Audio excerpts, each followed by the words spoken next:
지금 열심히 로마서 아마 통독하고 계시는데 로마서가 어렵다고 하는 분들이 있다고 제가 들었습니다. 말씀에 기대를 가지고 열심히 읽으시는구나 하는 생각이 들어서 그 말을 들을 때 마음이 굉장히 기뻤습니다. 지금 수요 예배 시간에 목사님들이 로마서에 대해서 강론을 하고 있습니다. 그래서 들으시면은 도움이 많이 되리라 생각하고, 저도 사실 로마서가 어렵습니다만은 여러분들에게 읽으시는데 도움을 드리기 위해서 오늘 로마서를 택했는데요. 무엇을 할까 생각하다가 시간을 많이 보내버리고, 그래서 한 가지 주제에 대해서 말씀을 드리려고 합니다. 좀 준비가 지루하게 된 것 같아서 미안한 마음이 있습니다만은 그래도 한번 졸지 마시고 한번 들어보시기 바랍니다. 로마서는 지금으로부터 약 2000년 전에 바울이 로마 교회에 보낸 편지입니다. 모든 성경이 다 마찬가지 얘기였습니다만은 바울이 로마서를 쓰게 된 당시의 상황이 있고, 그다음에 기록한 이유와 목적이 분명히 있습니다. 바울이 로마서를 기록한 이유와 목적을 두 가지 측면에서 볼 수 있습니다. 한 가지는 바울 자신의 사역을 위한 현실적인 이유 때문에 로마서를 쓰게 되었는데요. 로마서 15장 23절과 24절에 보시면은 이렇게 되어 있습니다. 이제는 이 지방에 일할 곳이 없고, 또 여러 해 전부터 언제든지 서바나로 갈 때에, 서바나는 스페인을 말합니다. 서바나로 갈 때에 너희에게 가기를 바라고 있었으니, 이는 지나가는 길에 너희를 보고 먼저 너희와 사귐으로 얼마간 기쁨을 가진 후에 너희가 그리로 보내주기를 바람이라. 그렇게 했습니다. 바울의 의도가 잘 드러나고 있습니다. 너희가 나를 그리로 보내주기를 바람이라 했는데, 바로 주파송 해달라, 그 이야기를 하는 겁니다. 바울이 세 차례나 전도여행을 하면서 소아시아 지역에 대충 복음을 다 이제 전하고 교회를 세울 만큼 세웠습니다. 그래서 이제는 이 지방에 더 이상 일할 곳이 없다, 그렇게 말합니다. 그 다음에 이제 바울이 가고 싶어 하는 선교지가 바로 스페인 서바나를 비롯한 유럽 지역입니다. 바울이 스페인과 유럽에서 선교 사역을 하려면은 거점 교회가 센터가 필요합니다. 지금까지는 안디옥 교회가 바울의 거점 교회였지만은 스바나로 사역지를 옮기게 되면은 그 안디옥은 너무 멀게 됩니다. 그래서 바울은 유럽에 가까운 로마 교회를 후원 교회, 거점 교회로 하고 싶어 합니다. 그런데 로마 교회는 바울이 개최한 교회가 아니었습니다. 로마 교회는 로마에 살고 있는 유대인들이 세운 교회였습니다. 물론 로마 교회가 사도 바울에 대해서 전혀 모르지는 않겠지만은 그러나 직접적인 관계가 교제가 없었기 때문에 바울은 이제 로마 교회에 자기를 소개하고, 그리고 특히 자기가 전하고 있는 그 복음에 대해서 체계적으로 설명을 할 필요가 있었습니다. 그래서 로마서에는 복음을 아주 체계적으로 일부러 논문을 쓴 것처럼 그렇게 쓰고 있습니다. 그리고 바울이 로마서를 기록한 또 다른 동기는 뭐냐면은 당시에 그 로마 교회 안에 있던 교회 문제와 관계가 있습니다. 여러분, 로마서를 읽으면서 자주 보는 단어가 유대인과 헬라인에 관한 그런 언급입니다. 그러니까 그 당시에 교회 안에 유대인과 헬라인 사이에 갈등이 있었습니다. 로마 교회는 그 유대인들, 디아스포라 유대인들, BC 한 63년경에 폼페이우스 장군이 로마에 쳐들어가서 그 예루살렘에 쳐들어가서 예루살렘 그 유대인들을 포로로 잡아 왔던 사람들이 그 로마에 살고 있었는데, 그들이 디아스포라 유대인들입니다. 그들이 세운 교회였기 때문에 처음부터 이 교회의 주도권을 유대인들이 잡고 있었습니다. 하지만 사도행전 18장 2절에 나옵니다마는 AD 49년경에 글라우디오 황제가 로마에 있는 모든 유대인들을 로마 밖으로 다 추방 내리는 칙령을 발표하게 됩니다. 그래서 유대인들이 갑자기 교회를 두고 가정을 두고 재산을 두고 로마를 떠나야 하게 되었습니다. 그러다가 몇 년 후에 글라우디오 황제가 죽게 되는데 그 다음에 후임으로 네로 황제가 즉위하면서 유대인들이 다시 로마로 돌아올 수 있게 되었습니다. 그래서 유대인들이 이제 다시 교회로 돌아와 보니까 헬라파 교인들이 마음대로 교회를 하고 있었던 거죠. 그래서 유대인들이 다시 이 교회의 주도권을 가지려고 하면서 유대파 성도들과 헬라파 크리스찬들 사이에 이제 알력이 있게 되었습니다. 그런데 이 무렵에 일이 있고 한 몇 년 후에 바울이 로마서를 기록하게 됩니다. 그래서 바울은 이 로마서에서 이런 교회 문제를 언급하지 않을 수가 없었습니다.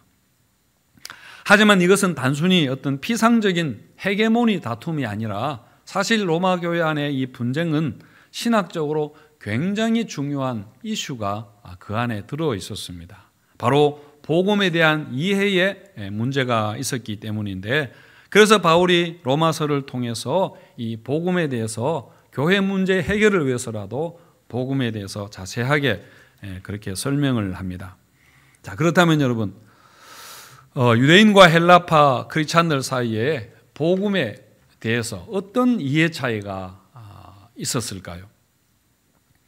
여러분, 예수님이 오시기 전에 유대인들은 어떻게 구원을 받았습니까? 할례를 행하고 율법을 지킴으로써 유대인들이 구원을 받았나요? 아니면은 이 유대인들은 태어나면서부터 구원을 받은 하나님의 백성들이었습니까? 유대인들은 태어나면서부터 하나님의 백성들이었습니다. 구원을 받은 사람들입니다. 왜냐하면 하나님이 아브라함과 그 자손과 언약을 맺으실 때에 민족적인 언약을 맺었습니다. 그러니까 유대인들은 원래 하나님의 언약 백성들입니다. 유대인들이 할례와 율법을 지켰던 것은 언약 백성이라는 표시로 그렇게 받은 것입니다. 그래서 로마서 4장에 보시면은 아브라함의 예를 들면서 아브라함이 할례와 율법이 있기 이전에 이전에 이미 의롭다함을 받았다, 믿음으로 의롭다함을 받았다라는 것을 바울이 말을 하고 있는데요. 예를 들어서 미국과 대한민국이 무비자 협정 체결을 그렇게 맺는다면은 여러분, 대한민국 국민은 누구든지 그 혜택을, 그 효력을 받게 되는 것입니다. 그래서 누구든지 대한민국 국민은 미국에 들어갈 때 비자 없이 들어갈 수 있게 되는 것이죠. 마찬가지로 하나님은 아브라함과 야곱과 언약을 맺으면서 이스라엘은 하나님의 언약 백성이 된 것입니다. 그들이 할례를 받았던 것은 대한민국 국민은 누구든지 주민등록증이 발급이 되는 것처럼 언약 백성의 표시라는 것으로 할례를 받았습니다.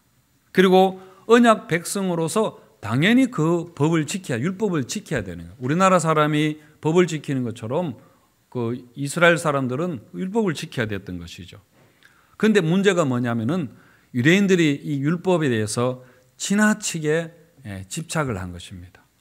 이걸 마치 그들만의 특권으로 그렇게 여기면서 남용을 하게 되는 것이죠.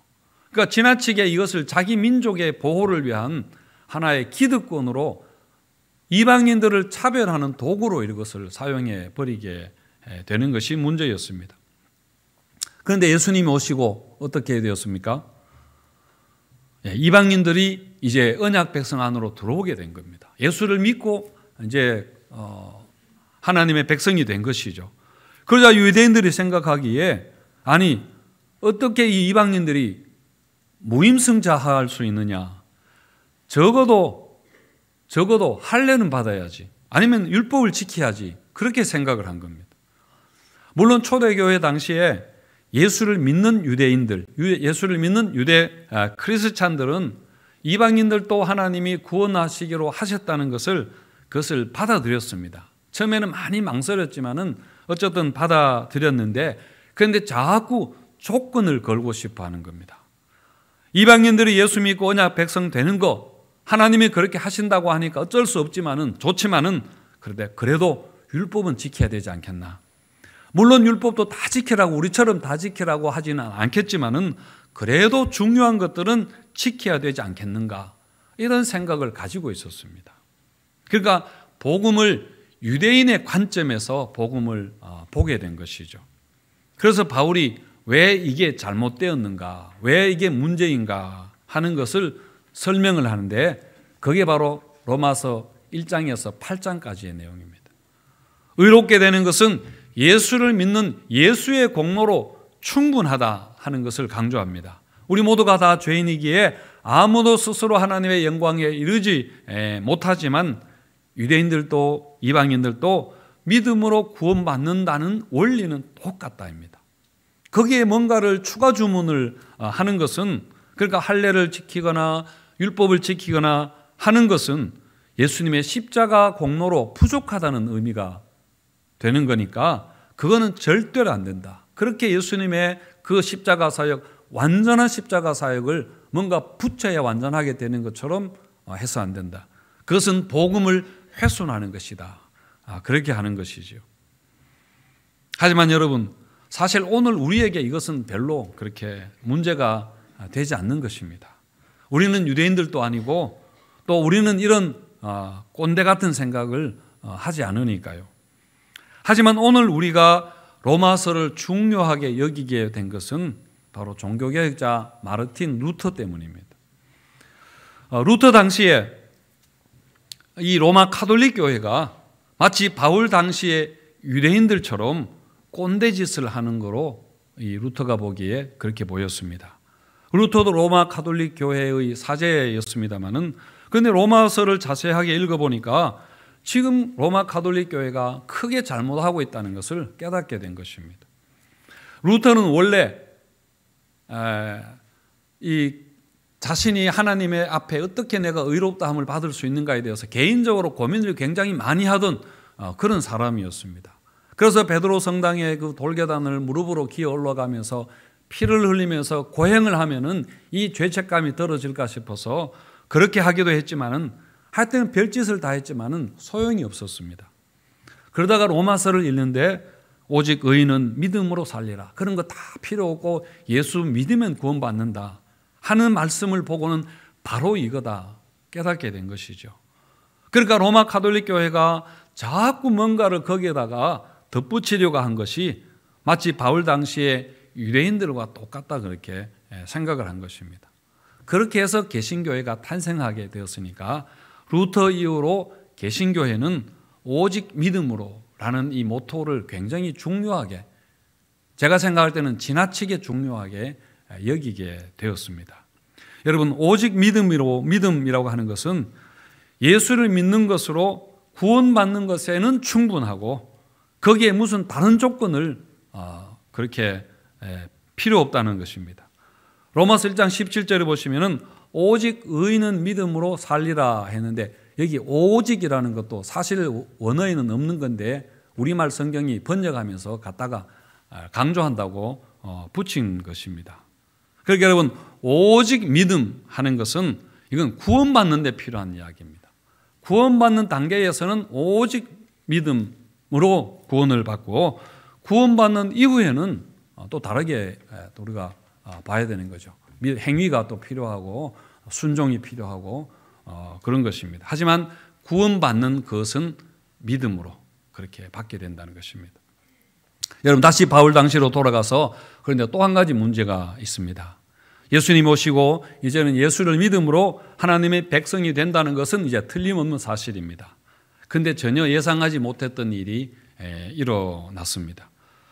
로마 교회는 그래도 유대인들이 교회도 개척도 하고 예수 믿는 사람들이 소수가 있었는데 대다수의 유대인들은 이 복음을 거부하는 것입니다. 예수를 믿지 않는 것입니다.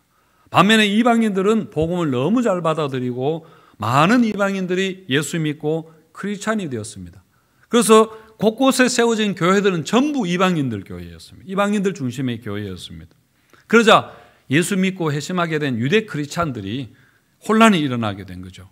9장에 보시면 바울도 이런 혼란이 좀 고민을 했다고 나오는데, 아니 하나님의 언약 백성은 원래 우리 유대인들이 아니냐. 그런데 어떻게 유대인들은 지금 예수님 오셨는데 이 복음을 안 받아들이고 이방인들이 이렇게 물밀듯이 교회로 몰려들고 있는가? 혹시 하나님이 우리 유대인들은 버리셨는가? 하나님이 계획을 마음을 바꾸셨는가? 하는 의문이 있었습니다. 이 질문에 대해서 답을 하는 것이 바로 로마서 9장부터 11장까지의 내용입니다. 로마서 11장 1절에 보시면은 그러므로 내가 말하노니 하나님이 자기 백성을 버리셨느냐?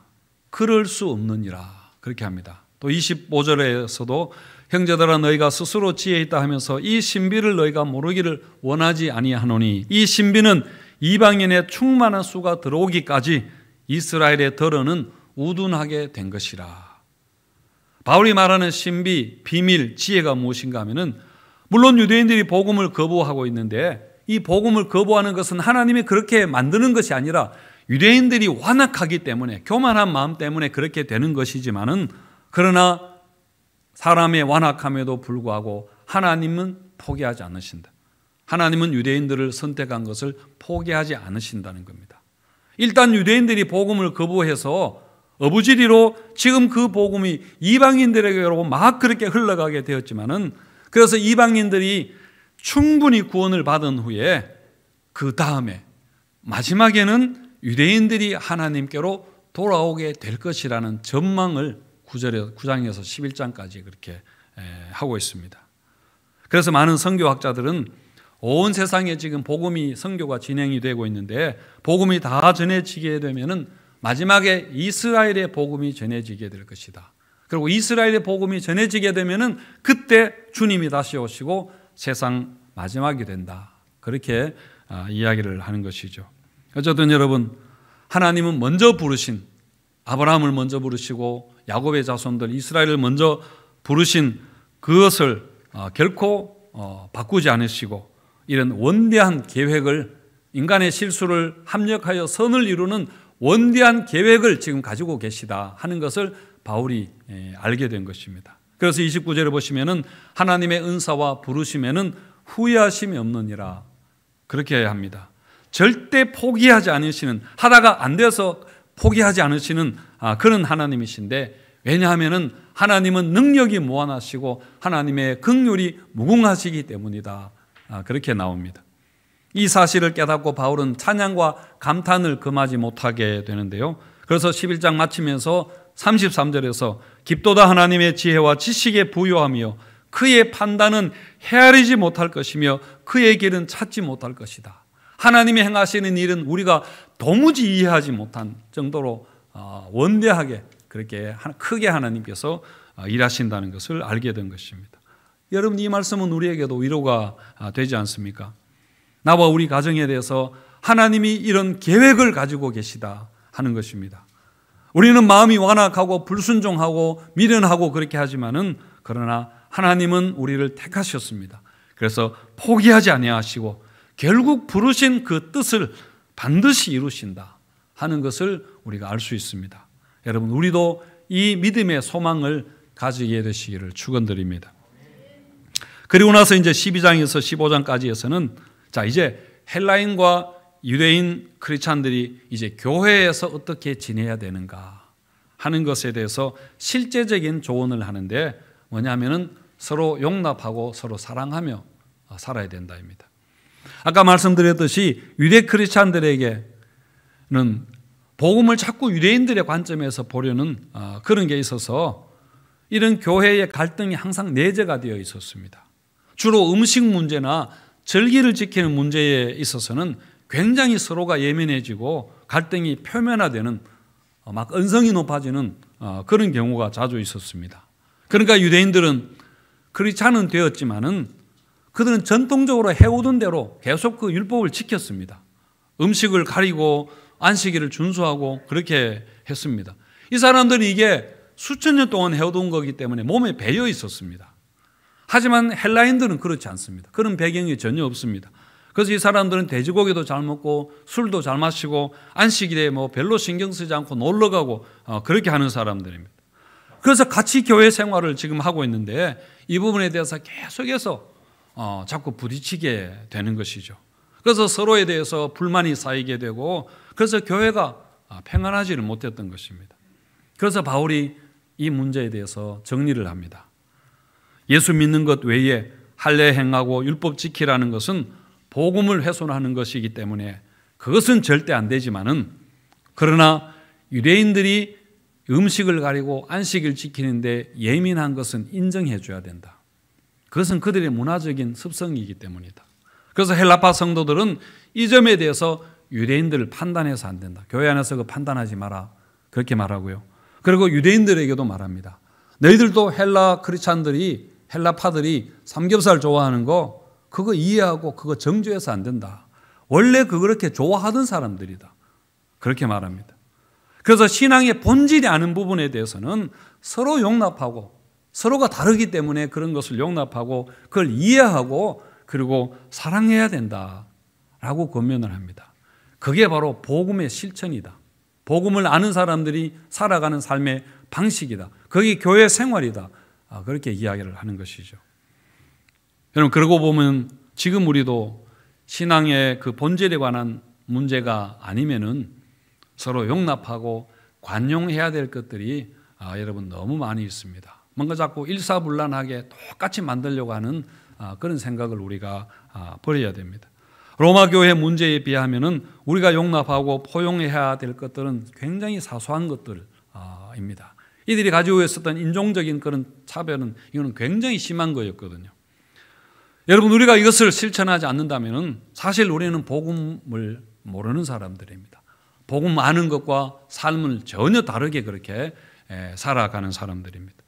그래서 하나님의 나라는 무엇을 먹고 무엇을 못하고 무엇을 할 수 있고 이런 데 있는 것이 아니라 의와 하나님과의 관계와 평강과 그리고 희락이라 기뻐하고 즐거워하는 것이라 그게 하나님의 나라라는 것입니다. 그리고 이게 바로 복음을 실현하는 복음을 아는 그런 교회라 하는 것이죠. 이렇게 해서 로마서를 여러분 정리하면은 1장에서 8장은 복음에 대해서 설명을 했습니다. 그래서 이게 믿음에 관한 것입니다.